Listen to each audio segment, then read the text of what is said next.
The old lighthouse stood on Black Reef, a jagged tooth of rock jutting from the icy Atlantic. A century of storms had battered its stone, leaving streaks of salt and age. It was built in 1889, a time of iron ships and oil lamps. The lighthouse had seen it all: shipwrecks, storms, and the slow creep of time. Now, it stood abandoned, a silent sentinel against the crashing waves. We were drawn to its desolate beauty, a team of four with a thirst for the unknown. There was Sarah, the historian, her eyes bright with curiosity; Mark, the skeptic, armed with cameras and a healthy dose of doubt; Emily, the sensitive one, attuned to the whispers of the past; and me, Ryan, always eager to uncover the truth, no matter how terrifying. The air grew heavy with salt and the smell of decay as we approached the island. Seagulls shrieked overhead, their cries echoing our own unease. The fog rolled in, thick and disorienting, swallowing the world beyond the rocky shore. And then we saw it, a faint glimmer at the top of the lighthouse, a flicker of light in the dead of day.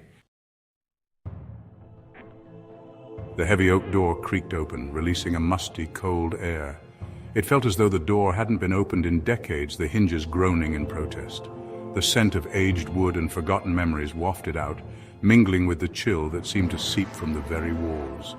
Dust motes danced in the pale beams of our flashlights, illuminating the rusted chains and broken glass scattered across the floor. The room was a time capsule of neglect, each object telling a story of abandonment. The chains, once strong and purposeful, now lay in a state of decay, their rusted links a testament to the passage of time. Shards of glass, remnants of what might have been windows or mirrors, crunched underfoot, adding to the eerie symphony of our intrusion. The air was thick with a palpable silence, broken only by the distant crash of waves and the sound of our own breath. It was as if the room itself was holding its breath, waiting for something to happen. The oppressive quiet seemed to press in on us from all sides, amplifying every creak of the floorboards and every rustle of our clothing. The distant waves, though unseen, provided a haunting soundtrack, their rhythmic crashing a reminder of the world outside this forgotten place. "Did you hear that?" Emily whispered, her voice tight with apprehension. Her eyes darted around the room, searching for the source of the sound. It was faint, almost imperceptible, but it was there, a soft, whispering voice that seemed to come from everywhere and nowhere at once. We stood frozen, straining to hear, our hearts pounding in our chests. The whispering grew louder, more insistent, as if trying to convey a message just beyond our understanding. There was a faint sound, like whispers carried on the wind, swirling around the spiral staircase leading up into the darkness. The staircase seemed to beckon us, its steps disappearing into the shadows above. The whispers grew louder as we approached, a chorus of voices blending with the eerie wind that seemed to emanate from the very walls. Each step we took echoed in the confined space, the sound mingling with the whispers to create a haunting melody that sent shivers down our spines. We hesitated at the base of the stairs, the weight of the unknown pressing down on us. The whispers seemed to call us forward, urging us to uncover the secrets hidden in the darkness above. We ascended cautiously, each step echoing through the hollow tower. The whispers grew louder, morphing into distinct footsteps, pacing back and forth directly above us. Mark dismissed it as the wind, but the sound was too heavy, too deliberate. It was as if someone or something was aware of our presence and wanted us to know. Section 6, the locked room. We reached the top floor, the air thick with a strange energy. All except one door stood open, revealing bare rooms stripped of their former purpose. The locked door was at the end of the hallway, facing the raging sea. It was made of iron, rusted and cold, with a heavy padlock sealing it shut. The footsteps seemed to emanate from behind it, relentless and filled with a strange urgency. Section 7. The ghostly light. We decided to force the lock. The metal shrieked in protest as it gave way, revealing a small, dusty room. It was empty except for a single chair facing the window and a lantern on the floor. The lantern was old, its glass cloudy with age, yet it emanated a warm, flickering light, the same light we had seen from the shore, but there was no fire, no source for the eerie glow. Section 8. A discovery in the depths. In the remote corners of the world where the land meets the sea, there are places shrouded in mystery and legend. One such place is the old lighthouse, standing tall and solitary on a rocky shore, its light cutting through the thick fog that often blankets the area.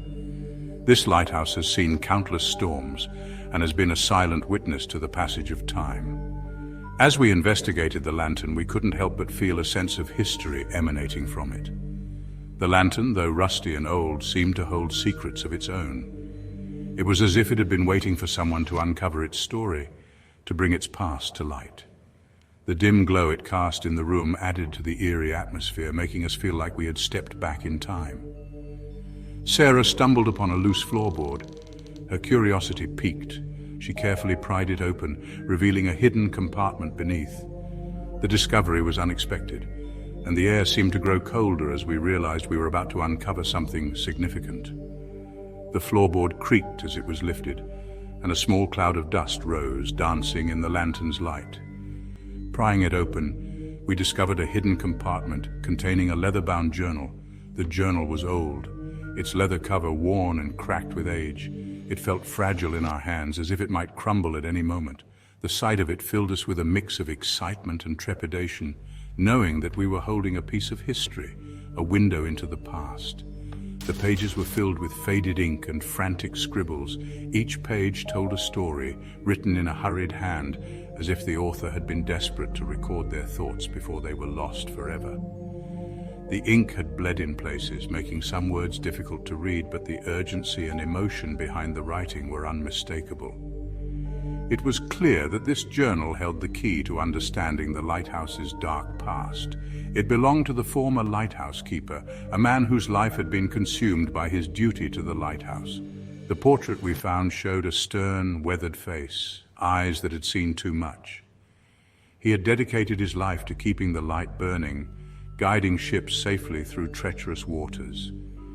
But the journal revealed a different side to his story, one of isolation and despair, a man driven mad by isolation. The entries in the journal spoke of long, lonely nights where the only sound was the crashing of waves against the rocks.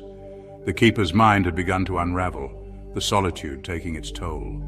He wrote of hearing whispers in the wind, seeing shadows that shouldn't be there. His words painted a picture of a man on the brink of madness, struggling to hold on to his sanity and haunted by something he couldn't explain. The journal entries grew more frantic, more desperate, as the keeper described an unseen presence that seemed to watch him, follow him. He wrote of feeling eyes on him even when he was alone. The fear in his words was palpable, and we could almost feel the same dread that had plagued him. It was as if the lighthouse itself was alive, a silent witness to his torment.